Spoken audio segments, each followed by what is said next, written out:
You are a beginner, you are trying to get better, and for this reason you decided to start studying theory. And you also saw that the best true starting moves are e4 or d4. And for that reason you chose to play e4. And by the way, great choice.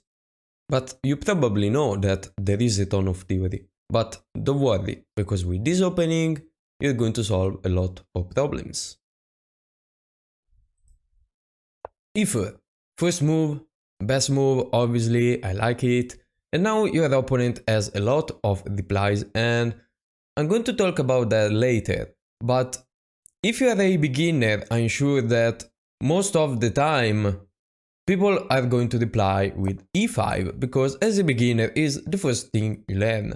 You learn e5 because you are basically copying white, so it's pretty simple and it's a logical move, so it makes sense to play it.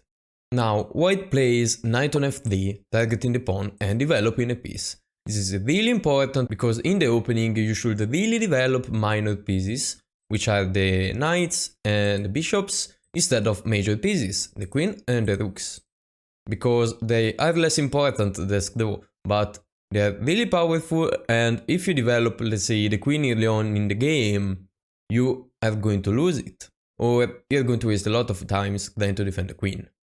So this pawn is under attack, and in order to defend it, you can pretty much play two moves. Let's say three. One move is knight on c6, d6 and bishop on d6. Now, bishop on d6 is pretty bad. This bishop is pretty much a pawn, doesn't make any sense. It's like having a pawn on d6, but you decided to put a bishop there, which obviously is a bad move that blocks the d pawn, and your light square bishop is going to have a rough time.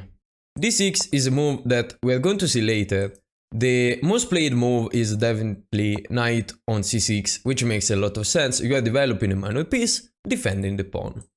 And now, this is the opening I'm suggesting you to play. It's not the Ruy Lopez with bishop on b5, but it's the Italian game with bishop on c4.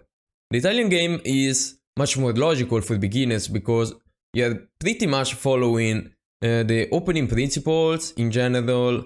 If you play certain moves, it's going to be a pretty logical game. You just follow the rules, and it makes a lot of sense in general. While with the Ruy Lopez, sometimes you just enter into really theoretical lines, which obviously you don't know because you are a beginner. Bishop on c4 also threatens knight on g5, which usually could be a huge threat. Now, let's say that black has a couple of moves. Of course they play d6, but at this point just makes more sense to develop the bishop before. Could develop the knight, or could play h6, which people play because they're scared of knight on g5, but h6 is a pretty slow move. Let's say they play the best move, which is bishop on c5. Now, we could castle, following the principles, and we could also develop the knight on c3, which makes sense. And at this point, they're going to play knight on f6. So as you can see, we both developed a lot of minor pieces and we are ready to castle. So we're following chess principles. We're copying each other. Is a really simple game and a really good one. I mean, you're not in trouble, definitely. And if you're wondering what happens if they play knight on f6, we basically dispose. They play this, attacking the pawn, we defend it, and they play this. So with dispose, life is good, no problem. At this point, we castle short. You should castle soon in the opening, because this way your king is going to be defended. You really don't want the king in the center. Also, by castling, you can connect rooks in the future. Black, for this reason, castle. Could also play d6, but that dispose doesn't make any difference. And at this point, you really want to develop this bishop because it's the last minor piece that you have to develop. And in order to do that, you play d3. d3 is a really good move because it supports this pawn and open the diagonal for the bishop. So in the future, you're going to develop the bishop and not have problems. So at this point, black plays pawn on d6, which makes sense and has your same idea. And now you have to remember a thing. Every time they play d6, as soon as they play d6, don't develop your bishop. play h3. Why? Because this way you prevent bishop on g4. Bishop on g4 is really annoying, it's going to pin your knight, you don't want that. So you play h3. Now if your opponent copy you and play h6, you play bishop on e3, 3 bishops, and you developed everything. We are in the middle game now, and I mean, you survive the opening, you are more than fine. If they don't play this move and let's say they develop the bishop instead, bishop on d6, every time they play this move, it's fine to clear bishop. So they play this, you play bishop, because now they have a bad structure. And now you can play bishop on e3. Don't play bishop on g5, because if you play bishop on g5, they play h6, you go back and your bishop could be a target, you know? Something like that. Could be difficult to play with white. In fact, black is slightly better. Instead of doing that, just play bishop on e3. So you play bishop and you are fine. If they played is 0, perfectly equal position. And if they don't, let's say they play bishop on b6, well, you could just play queen on d2, connecting rooks. So after you connect rooks, you definitely are in the middle game, because you finished everything you could have done in the opening. You developed all the minor pieces, the queen and the rooks are connected. You castle short, it's fine. This is how you're supposed to play an opening. Now, going back, I said that in this position, they could also play h6. Or maybe d6. Let's say they play h6. It's a really passive move. You could castle and have no problems and then keep playing the same stuff. Although, this is so passive that you can actually try to attack the center, and this makes more sense. You are more aggressive now because this move doesn't develop a piece and you have to take as much space as possible. And the best move is taking, you take back. Black shouldn't really take back because, as you see, you have 2 pieces developed and black absolutely 0. So in fact, white is much better in this position. Instead of trading, you should keep developing pieces. You keep developing pieces, defending the pawn, let's say. They play something like bishop on c5 or bishop on e7, for example. You just castle and you're fine. Let's say they play bishop on c5, for example. You just take the knight and then you castle. Life is good.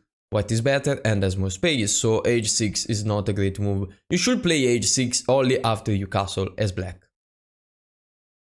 If we go even farther back in this game, at this point I said, after I play this move, they could also defend the pawn playing d6. Does this make a difference? Well, pretty much it doesn't make any difference, and that's why the Italian game is so good, because you can play this setup pretty much every time.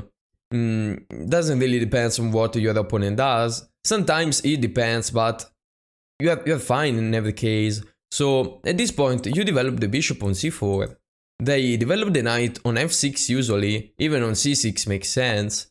Your pawn is under attack, so what you do is defend the pawn. Now they play bishop on e7, you castle, they castle, and this is your position. Now you could play d4, you could play d3, and keep doing the same stuff. The only difference is that they don't have a bishop on c5, so you are slightly better, because after you play bishop on e3 you have a strong bishop, which is not contested, let's say. So it's even better if they play this move, definitely. And what happens if after d4 people play something else? Well, usually they don't play theory, they play wide moves. Let's say they play something like this. They play something like this, or they try to flank to their bishop, which kind of makes sense. You know, they play this, they play b6, for example. If they don't contest your center, you play the Italian game, but with a bit of a difference. A slightly better version, I would say. Now you play d4. You play d4 if no one is contesting the center. So as you see, you have all the center you want and you are more than fine. Let's say they play bishop on b7, attacking this pawn, and now you just play logically. You want to reach the same position with knight f3, bishop on c4 and knight c3. But B logically means that this pawn is under attack, you have to defend it. So you play knight on 6d first instead of playing knight on f3, you know what I'm saying. Now let's say they play e6 to develop the bishop and gain space, you just play knight on f3. Let's say they play bishop on e7, you can play bishop on c4 for example, is not a problem. Yes, this time they can play d5 but it's still playable, maybe bishop on d3. But you get what I'm saying, you just develop minor pieces, you castle and you are more than fine. And if you are still watching, you're lucky because there is only the last thing you need to see, in order to be sure that you're not going to have any surprise. After you play knight on f3, a line could be knight on f6. So the best move is taking, but it's not so simple, you're going to lose this pawn. And I wouldn't really suggest to play this. If you're a beginner, you want to keep this game pretty simple. And trying to play the Italian game, as I said. So, this pawn is hanging, instead of taking this, just develop the knight on c3 and defending this pawn. This is a really good move, and at this point, let's say they play knight on c6, which makes sense, and now there is a slightly difference. Because if you play bishop on c4, there is an annoying tactic, because they can take this pawn, you take, and they have this. It's a line, but it's a different line from the Italian game, right? Yes, this is a different line, so what can you do about that? Well, you could play d4 at this point. And if you play d4, it's not that different. Let's say you play d4, they're going to take, you take, as I said, this is the point. You are still going to play bishop on c4 and castle. So this makes a lot of sense. Let's say they develop the bishop, let's say on b4 or on c5 maybe. You take the knight, they take with this pawn usually. You develop the bishop, this time on d3 because they have d5.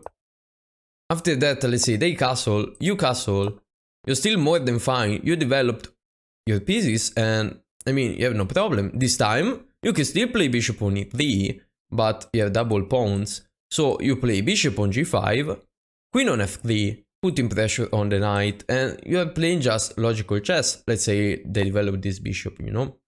Now, this is bad because you have e5. Let's say they play normal move, rook on e8.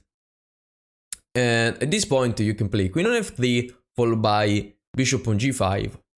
And you're more than fine.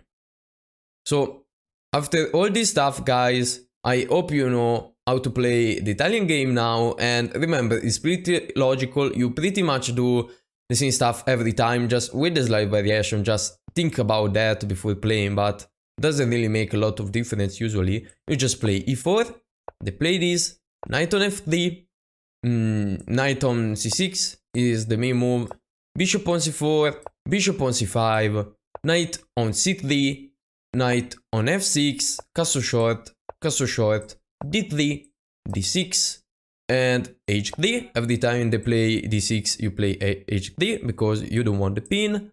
They develop the bishop. Every time you should really read the light square bishop, they take back, and you play bishop, and you're more than fine. So, let's see, guys. I hope this was helpful, and see you with the next video.